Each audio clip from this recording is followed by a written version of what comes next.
job interview is one of the most anxiety-provoking situations most people can find themselves in, even when they go to plan.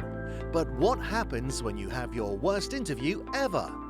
Our guests share their worst interviews ever in the hope that you will take something from their mistakes to have a more successful interview outcome. Some of the stories are horrific and some are just downright embarrassing.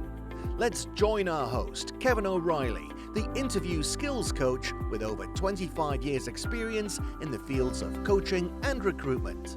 Let's welcome our guests to the show.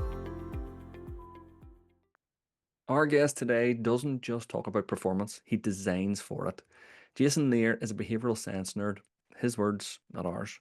TEDx curator, learning architect, and all-around leadership innovator.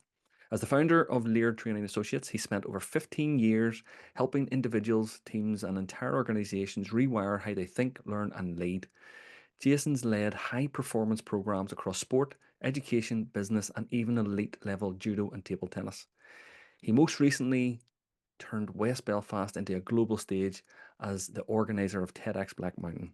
He's obsessed with turning big ideas into action, crafting learning environments that actually stick, and building cultures that don't just survive, they perform. He also happens to be the kind of person who can drop terms like technical periodization in a way that makes you want to take notes. But today we're asking him the tough questions. We're asking him to talk about the one thing he doesn't usually put into his keynote, his worst interview ever. Jason, you're very welcome onto the show today. Thank you, Kevin.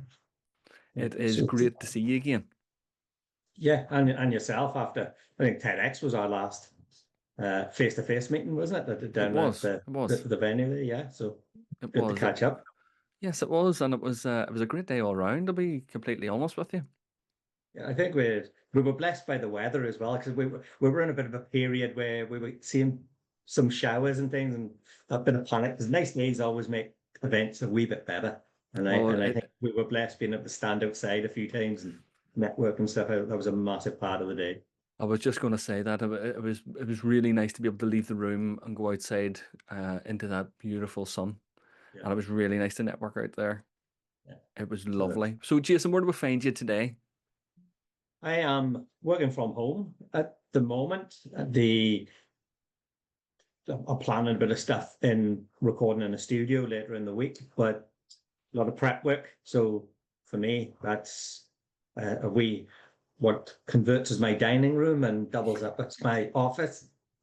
And that's where I am, working away for the first part of this week.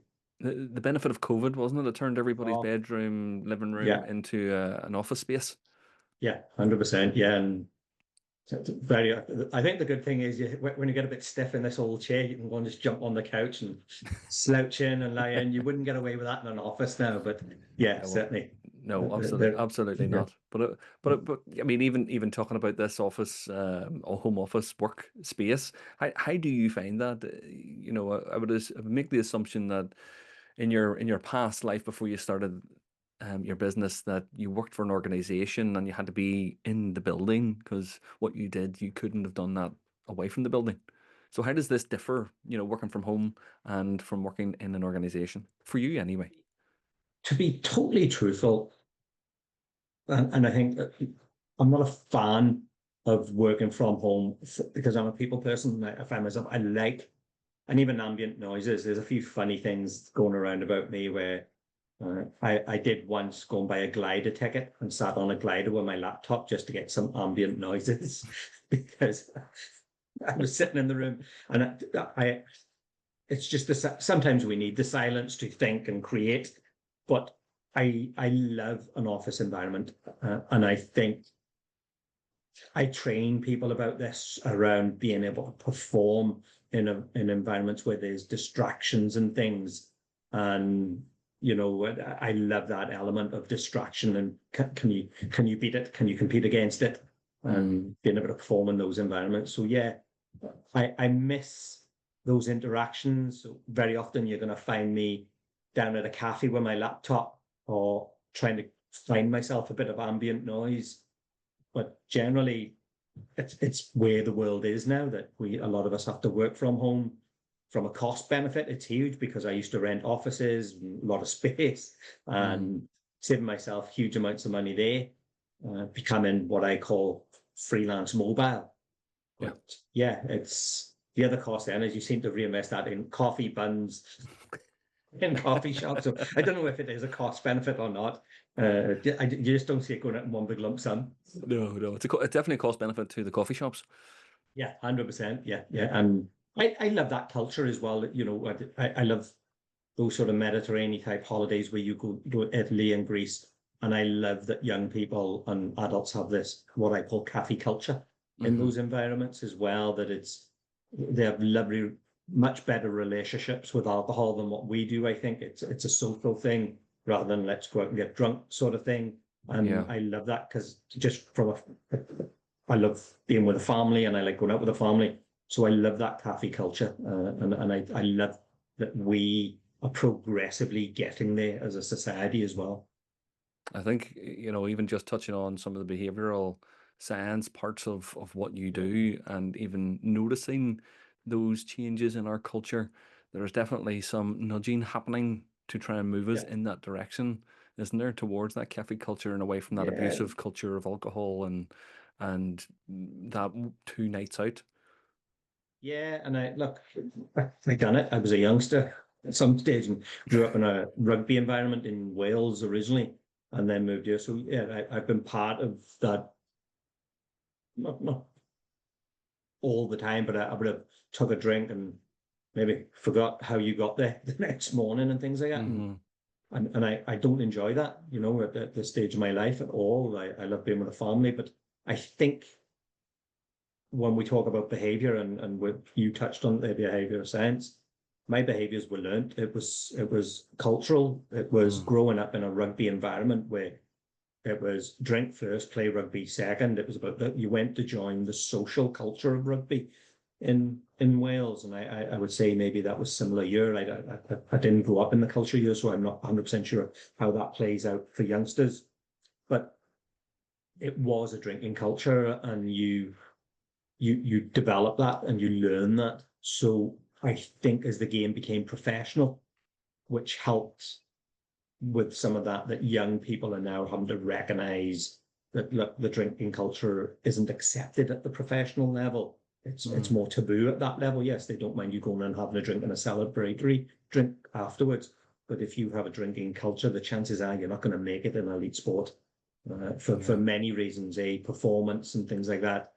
But yeah, it's that sort of thing. So I think society moving on and sports moving on and people deciding, becoming more conscious about themselves and growth is helping cultural changes to the betterment in terms of this cafe culture or more social culture, going and sitting out for coffee or maybe just one glass of wine or a beer with a friend and having a chat and a conversation. Yeah, so definitely it's very interesting observing my own behaviors previously from a behavioral point of view and realizing why I undertook or done or participated in certain things.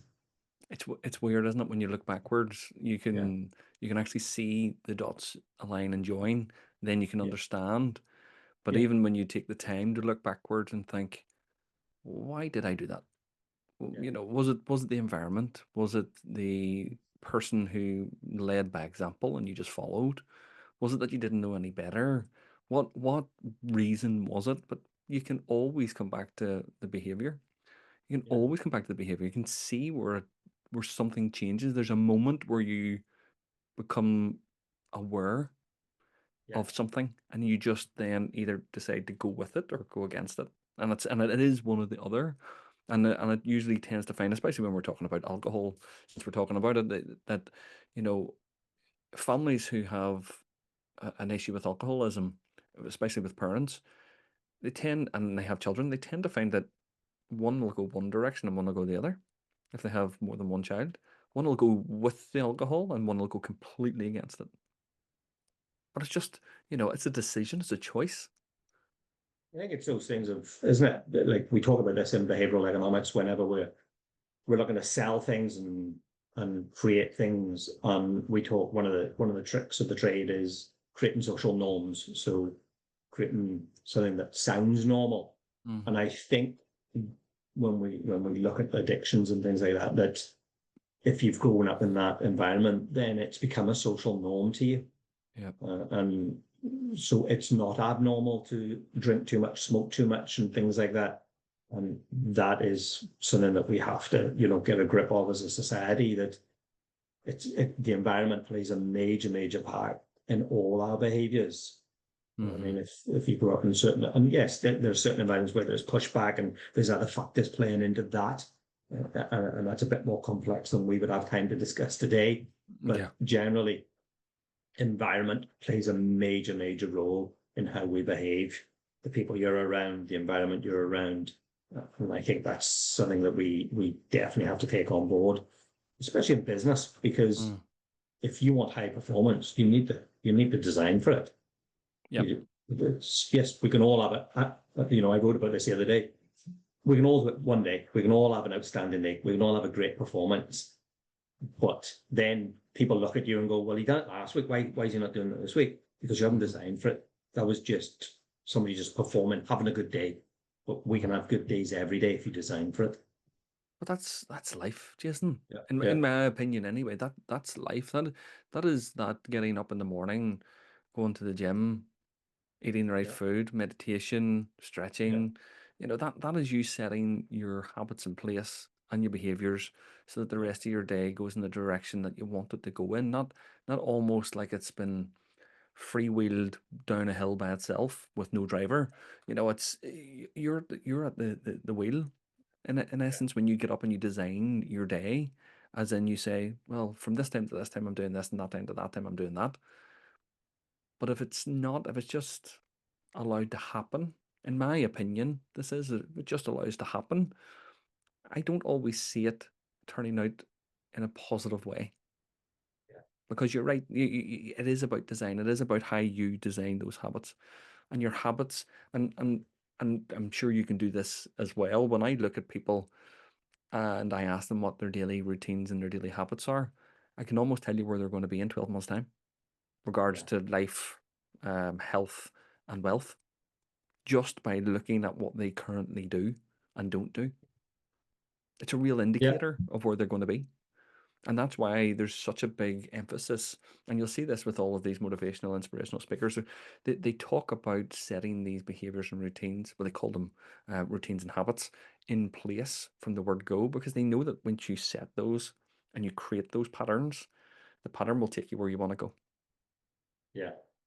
Yeah. I think I talk about this with the difference between a motivational talk and actually doing something is light years apart, because the problem with motivational talks is you have to be motivational. You need it every day.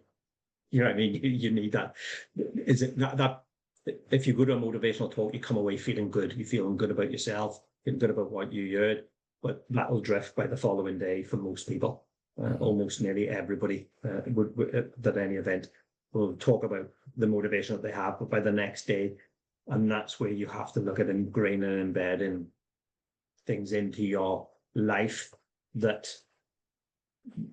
look at motivation in a slightly different way. So some things, I talk about the things that motivational operants, what establishes and what abolishes our motivation to do one thing. So every time I do something, there's a motivation to want to do that. So if I'm drinking water, there's an establishing operant of that. That's my thirst. Once I drink that water, it's now abolished. So my thirst has been abolished. So I have no motivation. There's no value now to the water. And when I understand that value add putting effects to different things, and when you apply that to literally everything that we do, it's not that you're not trying to overanalyze it. What you're trying to do is understand, right, if I'm going to help somebody or support a business, then if we can understand the motivational operants of everything, and that's from their customers, in terms of how does the value of that product alter the behavior of that person to want to buy or invest in that surface. Well, let's look at this from a different perspective, and maybe this will help some of the listeners actually understand their own motivations and behaviors. Let's say, for example, someone who's wanting this next promotion. Okay. What are the behaviors? What are the motivations for them to do that that will allow them to put in the time and effort that is needed to prepare for this? Because it is a preparation. It's just not you're just not able to rock up to an interview anymore and expect to do really well. There are so many nuances to an interview process now. The, the, it almost depends on the person who's taking it. It's not Yeah. even the industry or the business or the company, it's even the person. So there's so many different nuances. So how, how would you how would you suggest people get this motivation and what does that look like? First of all, it's understanding what's established, the motivation for the promotion, and that can be that changes over time, I think, for people. In the early days, I was very much motivated, I think, by two things, and it was money and status. As a Hmm. young career professional, it was I want more money and I want to get up that hierarchy within this organization. I want to be a team leader, I want to be a supervisor, I want to be a manager. And it was a combination of money and title, if you know what I mean. I do. I And do. then as your career develops, you, in most cases, well, from me personally, I made a conscious decision in my mid-20s to get an education because I left school with none at 16. And that had I think I could describe myself as I was a grafter. I worked and I had skills, but there was a lack of validation for potential employers, if you know what I mean. I do. So I can come and sell what I They can needed do. that bit of paper. Yeah. Yeah. And I had a skill set and I got into a job when I moved to Belfast and done very well for myself. I went from a very low level job to a mid-level job quite quickly. But I wanted to move and I realized as a person in his mid-20s that what I was lacking was qualifications, and I decided I had to go back to school in some shape or form to gain them.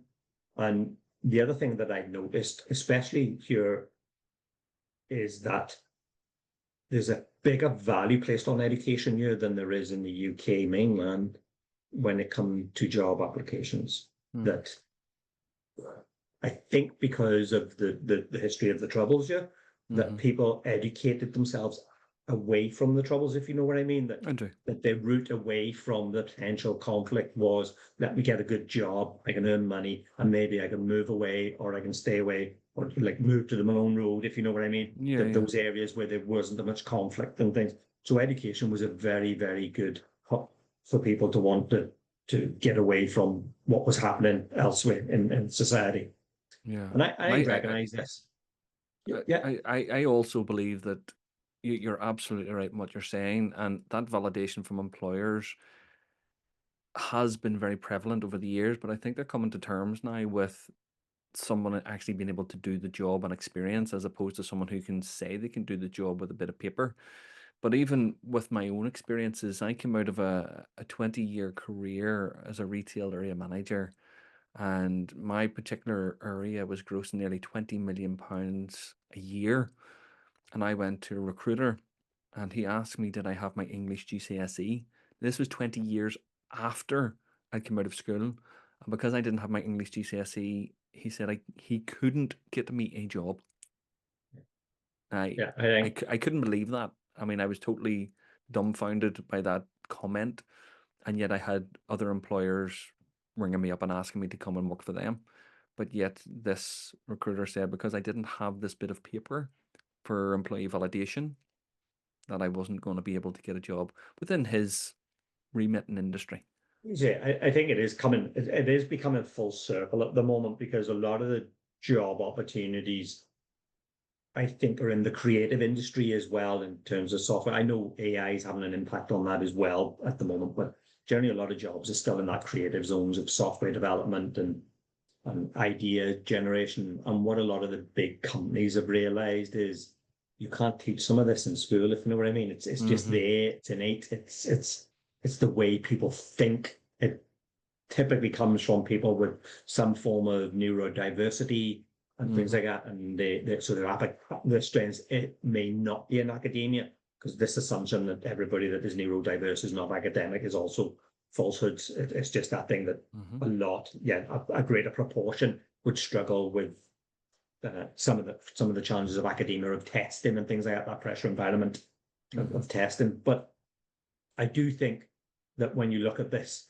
that it's now becoming full circle, because these organizations are going school and university and preparing our staff, and they're starting to create their own training programs. You know, Google and Microsoft have their own university programs and things that they're starting to recognize that these organizations, these institutions as well, a lot of the learning within them is black and white. It's on paper, but we live in a very grey world when it comes to business. We're making decisions, snap decisions, quick, risky decisions, and they can't teach you that at university. They definitely can't. And I mean, just even reverting back to the original question around about the motivations around why people would go for this. And you're right, there's different reasons. But let's say, for example, like yourself, you wanted that money and the status. So yes, that motivation is there, but what if it's a motivation? What if it's a negative motivator? What if it's because you want to leave a toxic environment, but a promotion is probably a better solution? I think I think it's that thing, isn't it? You're doing two things. You're servicing some lifestyle choices that you may have, or trying to pay a mortgage, or whatever those challenges are, with better income. You're getting the status, which is the feel-good factor. Oh, I'm a manager, sort of on your CV. But that title on your CV also adds value. Hopefully add value at some stage in job application processes. That you know how employers think is that they'll be looking at CVs, and they're looking at what type of positions you've held, how long you've held them for, and things like that, and what skills did you develop, what transferable skills were there in those jobs for the job you're actually applying for with me at the moment. So, like anything, there's that element of it's satiating my needs at the moment in terms of my lifestyle choices, but at the same time, I'm hoping at some stage it's going to satiate my choices of getting out of this place if that's what I need to do. But it's that thing where I talk about those establishing and abolishing elements of that motivation. So the establishing element at that stage could be my growth or more money. And more money could be reasons that we don't want more money because of, I want to stick it in the bank. Very few people, I think, if you ask them, there's very few, no matter what wealth they have, they don't want more money to stick it in a bank somewhere. They want more money to service something. There's a motivation. And whether that is servicing a lifestyle that I want to have, whether that is helping to service my family's lifestyle, you know what I mean, for love of family. So there's reasons why you're trying to build that wealth. So there becomes a point maybe where you say, right, I've now got this money, I'm able to pay the mortgage, I'm able to go on a holiday and all this, and you've got that point. So once that motivation has been satiated, then a new motivation will appear in the mindset. So now is it that, oh, I want to crank up my holidays, I want to go on a 10 grand holiday instead of a 1 grand holiday. So you now need more money and things like that. So it's what are motivating, or where are those motivations coming from? Because at every point something's going to become abolished. And the easiest way to describe this is think of saving for a holiday. That you're saving for, so you've created a motivation, you've booked a holiday, and you have to save for it. So you have a job that has enough disposable income to save for this holiday. You save for the holiday, and you go in June. Now, the minute that my holiday's over, the motivation to save has now just been abolished. It's gone. I have no reason now to save that extra money. So what am I going to find to do with that? And that's the same principle about jobs. So if I'm looking for a job, my motivation to find the job will be my reasons, whether it's money, finance, status, lifestyle, well-being, whatever those choices are. Is it culture I'm going after? There's going to be points within that career path where that motivation is going to be abolished for different reasons at different times. So as I said in the early days, I was motivated by money and status. now I'm more motivated by culture in terms of I want to be working with people that share vision, share mission, and create good things together. Yes, I need money. Yes, I need what I call a validating status, not for me, but for people I'm working with very often. It's more my my education now in terms of like a master's and things. It has huge value to me, but it's more nobody asks me. I don't ask myself to see that certificate. You know what I mean? Yeah, yeah, It's yeah, yeah. it's people Yeah, I'm working with. I get What are that. your I get qualifications? Yeah, yeah, I get that, and I suppose that has this full circle effect that you and I understand very well. Of, you're a TEDx curator, I'm yeah, a TEDx speaker. No one even probably has went and watched the TEDx, but they know I have done that. They also know that I have written a book, and it's like, oh, okay, he's an author as well. They know I'm a public speaker. They go, oh my goodness, he's a public speaker also, and it's like they probably have never heard me speak. They've never read my book, and they've never watched the TEDx. But having those almost, as you said, employee or employer validations, yeah. they do the talking for you almost. 100%. Yeah, and that's so it's understanding how you build that CV over time and what do you want people to. I always say, what do you want the employer or the person at the other side of the room to think of you when you go into that room? So it's Hmm. how do you bring your personality into that room, and how do you present your or validate your credentials, and that comes through being able to answer the questions from my personal point of view, from an experiential point of view, that you can give good, strong examples, but then backing that up with my education, my knowledge, applied knowledge, uh, backs that up. And like I say, those pieces of paper as a 16-year-old had no value for me. So from the motivational operants that I'm talking about, there was no motivation to have a piece of paper. I just wanted to earn money. I wanted out of school and I wanted to earn money. I wanted a living. Hmm. But over time, what I then realized was I'm now earning money. I was doing all right because my dad had very good parents who made a decision where, son, if you think you're leaving school at 16 and hanging about the street corners is not happening, you're getting on a building site. My dad was in the building game. You're on a building site, and I was made to go and be a bricklayer. That's the way to describe it. I was made to go be a bricklayer. Yeah, yeah. There was no No, I choice get in that. it. I get that.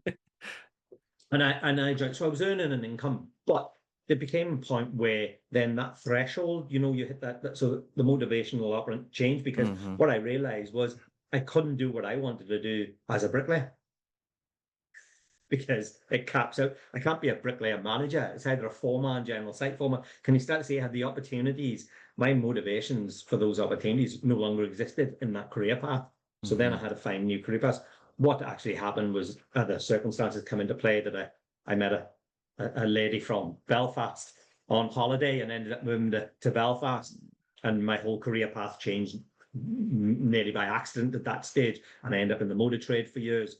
And worked in an unbelievable two organizations. Really, I was fluctuating between the two, and one of them, unbelievable, 15 years ago, a small commercial business. We were turning over 15 million pound a year 30 years ago, in a Wow. small. We were operating out of one office, three of us sharing an office at the time, and we were turning over crazy money. We then bought a big site and huge amount of money and revenue being made there. But again, I got to a point, there were other circumstances there, but I got to a point where I was then thinking, I'm still not in the career I want. I'm still not there. I didn't, at that stage, I didn't know what was missing in terms of my motivation. But do you find yourself though that once you said you get to that optimum stage and you've sort of abolished those almost needs that Yeah. you've had and they've been satisfied, what does that look like? What does that feel like? What does that sound like? Is that just I wake up one morning and I go, actually, do you know what? I want to change. I don't like this anymore. I want something different. Because there'd be people listening to this right now going, yeah, I'm in the same boat as Jason was. I mean, I've just felt like I've reached that lid here and I can't go any further. But how do I decide, or how do I go about changing that? And I know you said you sort of fell into it. You met a girl from Belfast and moved. That is changing your environment completely. Is that the answer? Because I know myself personally also that you and I have a very similar story where I lived in Belfast, but I met a girl and moved out of Belfast, which changed my trajectory of my career completely. Because I wouldn't be doing what I'm doing now had it not been for that, as well as other factors that influence that. Yeah, I think environment is a big play on it. And if you are caught in an environment that and this is a personal choice because only you can answer this as an individual. If you feel the environment you're in is not contributed into your growth in the way that you want to grow. So first of all, you have to make decisions about you. What do I want to do? What do I want to be? And how do I want, I think my grandfather said to me years and years ago, and he says, you'll never know how popular you are, son, because you'll never know how many people were at your funeral. And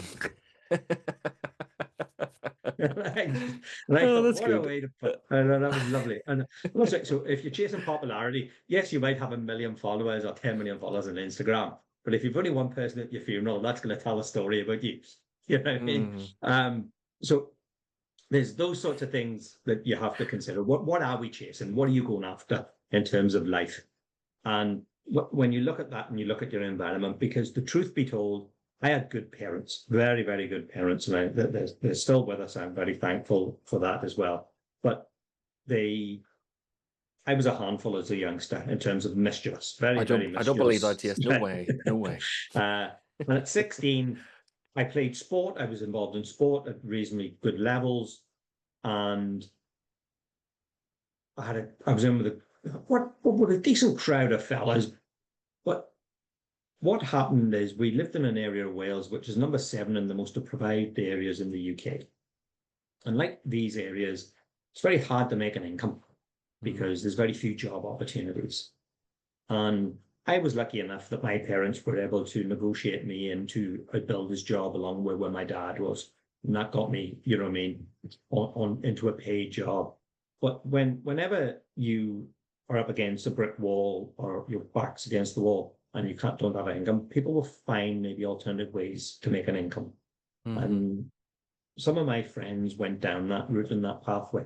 And leaving Wales and coming here, I think, was a bit of a saving effect for me because my sister-in-law would very often say to my wife, I'm delighted he met you and come away because if he'd still been in Wales, we would have concerns for him.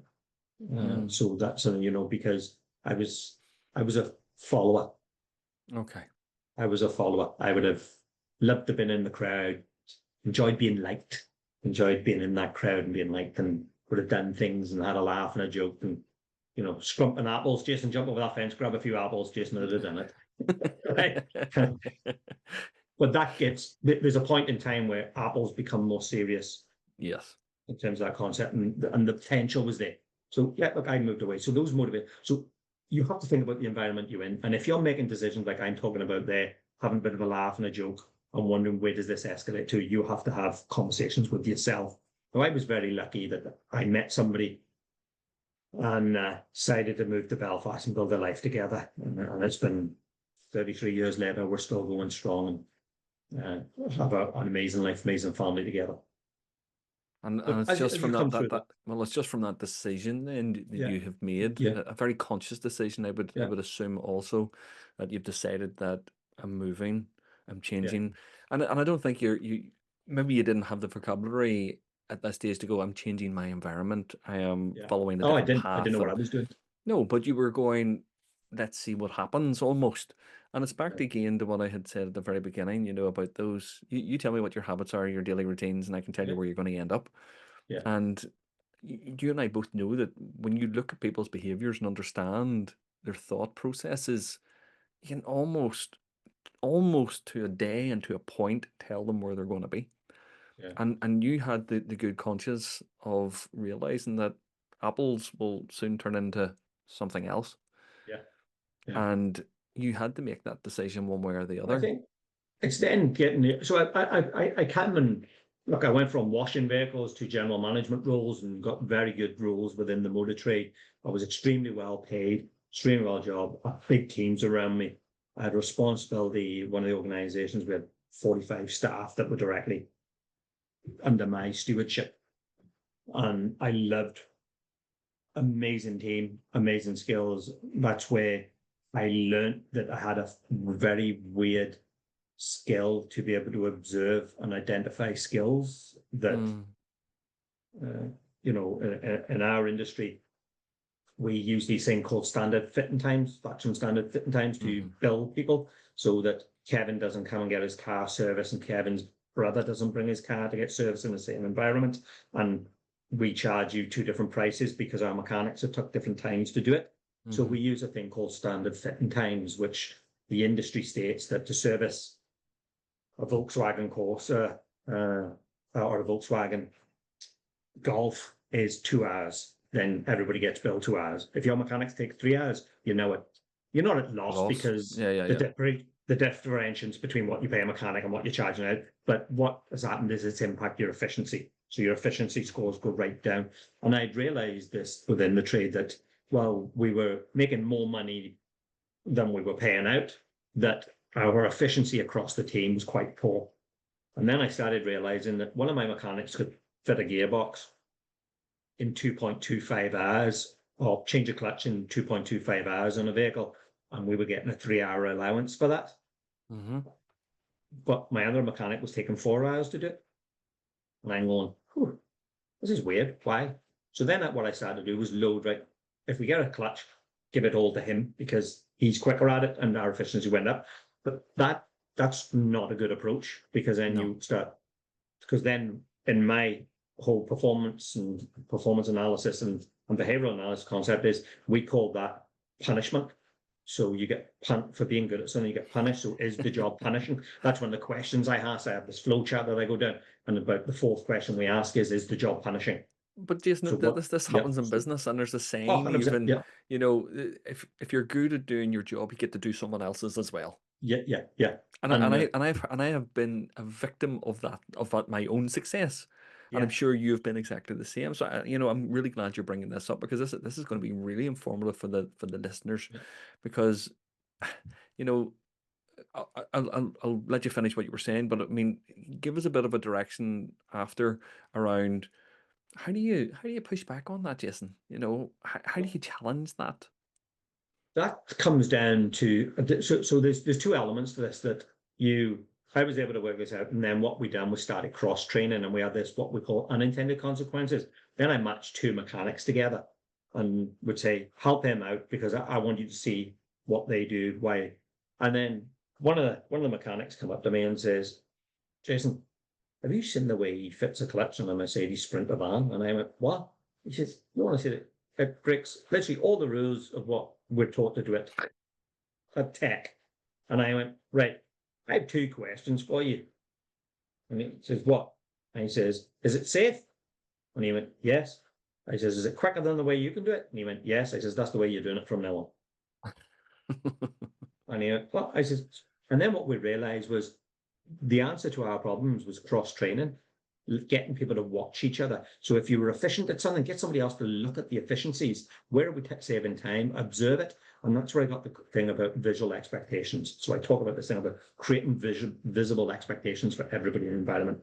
What does it look like and what's a non-example? So then I ended up doing some stuff in elite sport. And that's one of the things we always used to show you 3 examples of what I don't want to see. I show you an example of what I want and 3 non-examples. This is not it. Anywhere in between that and that is progress. So can you start? And it was about creating these visible expectations. And during that period, what I realized was I had got what I called an accidental manager's job. That I was good at what I'd done. I was a good people person. I could engage and communicate very well with customers, and I could bring customers into the organization and manage that very, very well. I had systems and processes. I loved a spreadsheet. I could come to Kevin and say, "Kevin, see that car? Time to get rid of it, mate. It's costing you 5p a mile more than it was 6 months ago. I think it's now become an inefficient vehicle." And I was doing this for fleets. We were working with big corporate fleets, and I was able to tell people this. And so that was very valuable information to transport managers and things like this. And I took that then into my hobby, which I was playing sport, and started to do video and performance analysis. Hence my career ended up going sideways for a while into sport. But I fell in this role of an accidental manager. What I mean by that is I was a manager and never been officially trained to manage anybody. Oh, yes, yes. There's many of those, and I was one of those myself. No training whatsoever. I mean, that's when I felt I need to go back and learn. So I took on a course. I actually started to do an MBQ level 3 in management. And that was my first. And that was when I started to realize the answer.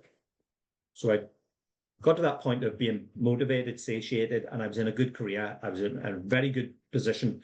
You know, the only job above me was the directors in the company. So I got to the top of the food chain in terms of my career goals within that sector. I was doing very well. An amazing team of people around me, and we were performing quite well as an organization. And I identified that education is something that if I wanted to change career or move out of this, then it comes through education. And I didn't have it. So while I was doing this MBQ, I'd been doing a bit of stuff in sport, and I was getting involved in running some like workshops and things. And I started to realize, yeah, I love this. I love being in the classroom. How do you get into this job? And when I went to go in, there was you needed certain certifications, and that's then what inspired me. So that involved me going back to school and doing maths and English as a 27-year-old. And that was both a challenging, embarrassing, and tough little period for me, because I had to admit to people of my age that I didn't come away with any qualifications out of school, and I need to go and fill that void. Because for me to get into any of the courses I need to get into, I needed, like you were talking about earlier, I needed maths and English. You know what I mean? They no longer looked at, and I think, as I said, we need to change this mindset as well around this, because yes, they are valuable, but valuable to who and at what time in their life? Because there are some amazing people out there being disadvantaged because of some stupid criteria, because it's being driven by our departments within government more than anything else. It's some policy of let's sell the dream of Mars and English to the world. And the reality is that people have adapted their lives. They're going into their 20s and 30s, and they have unbelievable skills. And they've learned maths and English by alternative methods, you know, real life skills of maths and English now. So that piece of paper no longer, it's not valuable to them, and it's also not valuable to an employer at that stage of the recruitment process. I don't see. But you know yourself, Jason, sometimes the employers can't see past that piece of paper, and the idea behind, well, the thought from my side of things is, if they always did what they've always done, they'll always get what they've always got, and they're okay with that. You know, because they know what they're getting, in a sense, because here's the benchmark. And if you have a certain level of English, if you have a certain level of maths, if you have a certain degree, if you have a certain master's, they know they're getting a certain basic level of education, which they're happy with. Now, don't get me wrong, I want my doctor to be very highly certified and qualified, and I want to see all their certificates. Yeah, before they decide to touch me at all. But there are certain jobs that don't need that, and there are certain jobs that are being or certain people, fantastic people, who are being completely missed in this economy, who can definitely turn something around. Like, you and I both come from very similar backgrounds, in the sense of, we were both accidental managers. We have both moved to a different location. Our environment's changed. Our direction has changed. We have grown up with very supportive parents who only wanted the best for us. My father was an upholsterer, and my mother worked in hospitals and in, as we call them here, bad boys' homes, as a cleaner and cook. So we have come from that hard-working, working-class family, but we've wanted more, and we've had to think outside that box slightly. But for me, the environment is so important. It's so important. Yeah. And listen, if you were to give one piece of advice to the listeners here who are listening, who are potentially in a job they don't want to be in, but they're afraid of this interview process because it is a process and it is fear inducing. It plays on all of the fears that we really don't want to have. But what one piece of advice would you give someone around changing their potential future self in life? Is that looking at yourself and answering some very, very honest, reflective questions about you and where you are at this time and moment. Because if I used to fear interviews, I think and I think a lot of us would. And I think the fear was not standing in front of people. It was my confidence in that I can back up what the job is asking for. I knew I had skills and things. So it's that self-reflection and going, right, what would make me walk through that door with no fear? Well, if I had that qualification and that experience, then go and find that qualification and that experience. Mm-hmm. And then if that changes your mindset to walk in that door, then that's what you need. And I think that's something that I have done in my life. I can tell you a very, very interesting story about a young man who came to me. I was small business based, and I was working in sport at the time, and we were working with some very interesting organizations, is all I can tell you. But this young man had come up, and he knew this, and he was doing a degree himself in sports area, and he come and asked me, he says, I'd love to do some work with you. And he says, I'm just looking experience. And I said, look, we're not in a position to employ anybody at the moment. And he says, but I'll volunteer. And I was thinking, because I'm a critic of volunteering sometimes as well, that companies will take advantage of that, and especially in the sports sector, because we have a lot of interns floating about, because these elite sports teams who decide to pay players huge amounts of money take advantage of the youngsters, in the sense that they'll bring interns in and have them doing loads of work for nothing. And I don't like that, because they're making huge amounts of money, media money. And that's something that we need to change about the sector as well. But this young man came to me, and I genuinely just was not in a position to pay. And I says to him, look, if you want, there's a desk there, it's empty. I'm paying for it as a business, because we have this room, but I have two desks in it. I'm only using one. You can take that desk and sit and do whatever it is. So he came in, he would have done his coursework. If you're doing any freelancing, any work for yourself, use that desk. If you're helping me, you have access to the desk. But what I will do is qualify you. So every time, at the time, I also had the accreditation on, still do have the accreditation to run a series of qualifications. So every time we run a course, I give him a free spot on the course, because I knew that was one thing I could give that didn't cost me anything. And then if I was going away to England on anything, that was the one thing I could do. I says, right, come on, you're coming with me. Book the hotel room, book the flights, and away we went. And he got an amazing experience. So I think anyway, in terms of, we really did expose him to things maybe he wouldn't have got the opportunity. That young man went on to work as a performance analyst at the Commonwealth Games in Australia. Wow. And so when you look at people like that, and I'm not afraid, the guy, Mark McAreevy is his name, and if you come across him, he's still working in an elite sport and things. But Matt dedicated time. I couldn't give him what he needed at that time in terms of what I suppose, when we look at motivation, and when we go back to that whole motivation, his motivation was experience. He didn't need the money, he didn't want the money at that stage. I'm sure he would have took it if it was on offer. Yeah. But he wanted what I had. He noticed who I was working with. He knew this, and he was going, I want a piece of that. I want to feel what it feels like to work with those organizations and people operating at that level. And he wanted a piece of that. He wanted to get that experience, and he got that experience. But you know what? He went on to do better than me in the trade, in the industry, which was, you know what I mean, in our sector. Like, I never got to a Commonwealth Games. So But it I was, think that sounds like his attitude. I mean, yeah, 100%. we talk about attitude all the time, but Yeah. that sounds like an attitude that he has to say, okay, I'm young, I don't have that amount of bills, and again, I'm just making assumptions. I don't need the money, I need the time, I need the experience, I need the wisdom, I need the coaching, I need the direction, which you were able to provide. Which, So it's that, when you think of that thing there that you were talking about, is what advice are you giving to people then? You need to get what I call that metacognitive state of looking at yourself and saying, what do I know?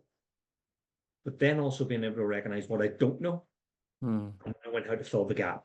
And that will then give you the confidence to walk into these environments and sell yourself to that organization. Right? I mean, well, it's because you've nothing to lose. But like this thing of I'm afraid of interviews, then you the first thing you need to do is just set the mindset is, no, I currently don't have the job.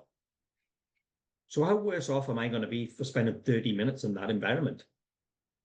Man, no worse off. You've literally lost. So yes, you're going to lose 30 minutes of your time. That's the only thing that's at risk here is 30 minutes of your time. So when you go in there thinking from that risk analysis that it's only 30 minutes of my time I'm losing, but if it's having that skill and that knowledge to take into that environment.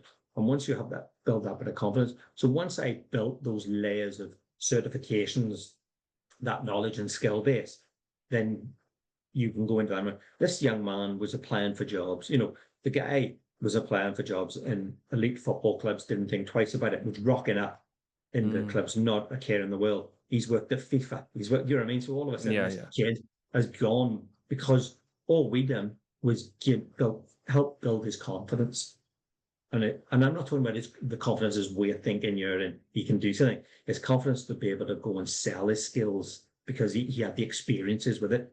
So Yeah. no matter what your age, if you're a 16, 17, 18-year-old, identify where you are, where you want to be, map that out and make decisions, right? This could be a 4-year, 5-year plan. And there's going to be because I'm still doing it, in my early 50s, I'm still doing it. I done my master's because I was doing a lot of stuff and all this and a lot of self-taught. And I was getting involved with some projects that might have needed some validation. So I went and done a master's in behavioural analysis. You're going like, I'm still filling the void. I'm still seeing where the potential risks are to my growth and filling those gaps. And so when I walk into interviews, my interviews now are more tender meetings and things like that. I would say, Jason, you're probably like myself. You're unemployable at this stage in your Yeah. career as such, Yeah. because we know quite a lot. As business owners, we wear every hat, and some organizations don't like that. Yeah, that is. I think when you frame my worst interview ever, I think I was at that stage where I was or had become unemployable because I was fluctuating whether I go back into work and things at one point in my career. And when people talk about what's some of the best things, when I've interviewed people, what's some of the best things that you look for in candidates, and I would say not so much the way they answer questions, but how they ask them. And they say, "What?" I says, "Well, look, I know the pressure somebody's under answering a question. What I'm looking for is how good the questions are that they ask me."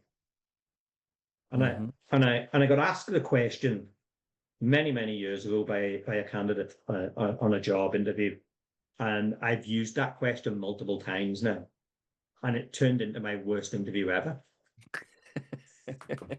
Because the question was that the person asked me, we were advertising a post and the whole interview had gone quite well. And we had, I would say, 2 very strong with a third wild card potentially in the group and at the moment that we were looking. And when I was going back over everything, one of them had asked me a question at the end of the interview. And whenever I was evaluating it, I had a couple of other people interviewing with me, and I says, "That's the person I want." And he says, why? I says, look at that question. Think about what went into that question. They went, what one? And the question was, at the end of the interview, I love the job and thank you for interviewing for this post. Do you mind if I ask, what does success look like for you as the employer, for the person you employ in that job in the next 6 months or 1 year's time? What would that person look like? What would success be in that role? So what would you hope they bring to your business? And I sat and I had to think about how I would answer that, because I was just giving somebody a job for something that there was a void in the business. And I sat and think, and then I explained to them what I thought success would be. And then I've took that question and I've used it multiple times whenever and I was at an interview for an organization, and it was a panel interview, and it was made up of various people, one being the most senior person in the organization, an independent person, and somebody from a recruitment agency. And it was because of the type of funding they were getting, they had to have these different people on the board. So we went through the interview, and the interview went fine, no real problems. And I got to that question. But during the interview, do you not think whenever you're going, that person's not interested, you're just going, like, that person's not interested in anything I'm saying. And you just get that feeling that this isn't going my way. They've maybe seen a different candidate, or there's other things at play, I don't know. But this person definitely is not interested in listening to what I'm saying at this interview. So I went through the process and got the other two very engaging, very interested. They'd asked me some questions, some follow-up questions. And then I got this opportunity to ask a question. And I spun right round to this most senior person in the organization, and I posed that question. Look, this is great. This is a way to engage this person into the conversation and see that I'm interested in this organization. And I said, for this post, absolutely explain why I thought it was good, aligned everything that we'd been talking about with this post. But for you as an organization, leading this organization, what would the person, if I come into this role, what would success look like for you in 6 months or a year's time for the person that's in that post? And their response was, you can answer that. To the person in the middle of the... He just turned around and batted it to someone else. Passed it off to somebody else. Didn't respond to the question. And do you know what my decision was at that point? You didn't want to work there? I didn't want to work for that organization. No matter what. It was an extremely well-paid job. And I had made in that instant the decision I would not work for this organization. Wow. And I think that's something, and I've made that decision several times. So I think it's something that I've got used to, because you get so used to doing interviews and tenders, and only recently there was an involvement with a tender where I was invited to tender for something, and they give me the criteria, and I stood up and says I'm out. And it's that thing of, I'm there to interview them as much as they're there to interview me. Do I want do I want this job, or do I want to work for this organization? And this example was that an organization were tendering, and they handed me the criteria, and they told me and I could fulfill everything they needed. And the criteria stated, your bid will be considered based on 80% cost and 20% quality. And I says, I'm out, I'm gone. Race to the bottom line. What? And I says, look, I can't. A, you can't afford me, is my thinking. Or B, you've got that the wrong way round. There's a mistake here somewhere. And when they explain, but we're the industry we work in, and we have to look at the cost all the time.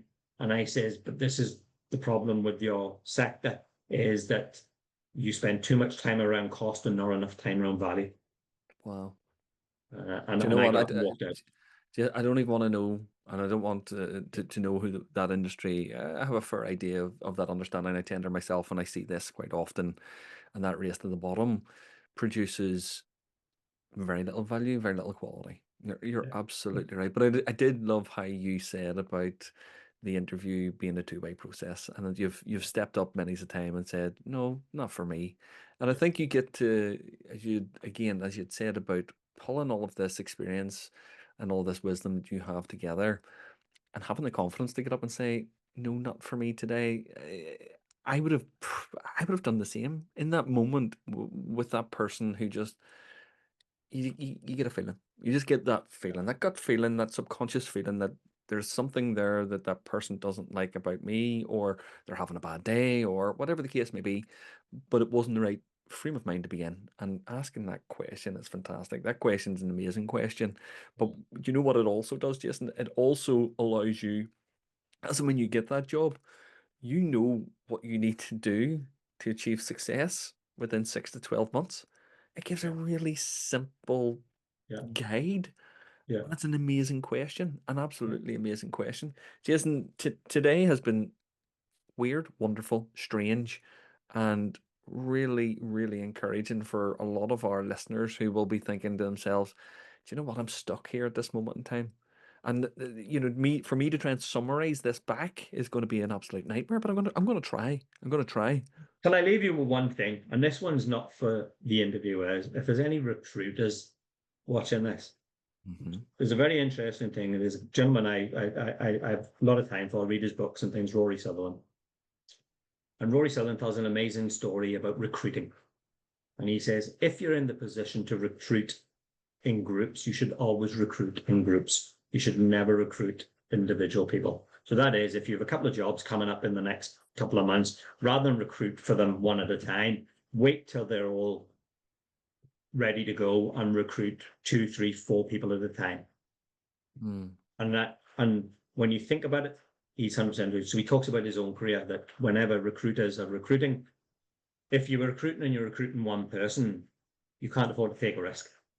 Yep. You're literally going to take the most solid person off a CV and solid answers, and you're just going to stick, look, this person, been out there and could really bring something special, but we can't afford to get that wrong.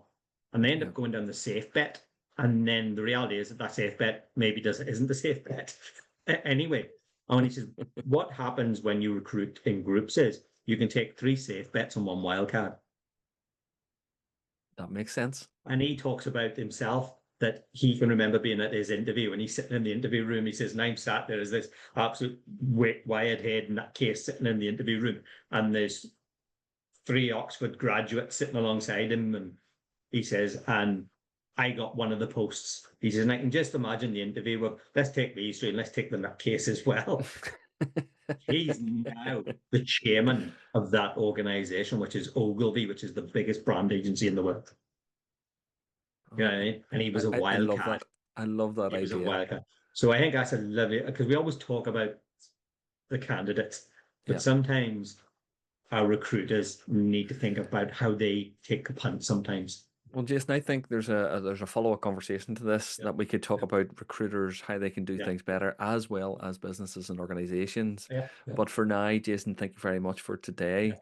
What I have taken away and what I think would be of most benefit to our listeners at this moment is around that creation of that environment, creation of those habits and routines, and being able to understand that an interview is a two-way process. So, Jason, honestly, thank you. I have learned a lot today from yourself. Now, if our listeners want to reach out to you, where can they reach out and find you? Jason Lear on LinkedIn is the best place to find me. Where I spend most of my social interactions in terms of my career. And what I do is on LinkedIn. I am working just on trying to build an Instagram profile at the moment. I used to be, I'm more an observer on Twitter now. I have a reasonably big following on Twitter, but I think I post once a year now. I just found it became a very, very toxic environment and just wasn't somewhere where I wanted to spend too much of my time. So LinkedIn really is where you're going to find me if you want to learn what I do and just, as I say, connect or slide into the DMs, any questions around curating events, educational events, or running behavioural workshops and things like that really where my passion lies and what I love doing. Perfect, Jason. Thank you very much. And for all our listeners out there and viewers, you can also find Jason's details in the show notes, and his name, Jason Lear, the Lear, Lear. Thank you very much again, Jason. It's been an absolute pleasure. Now, for everybody out there, please join us again where we will have other interviewers talking about their worst interview ever and giving you some tips that you can take away and put into your own interview process. But until then, have a great evening, have a great day, have a great morning. All the very best. For more details about our guest, or if you would like to be a guest, go to www.interviewskillscoach.co.uk/my-worst-interview-ever, or find us on Facebook or LinkedIn. And remember, on the other side of a successful interview is the life you deserve.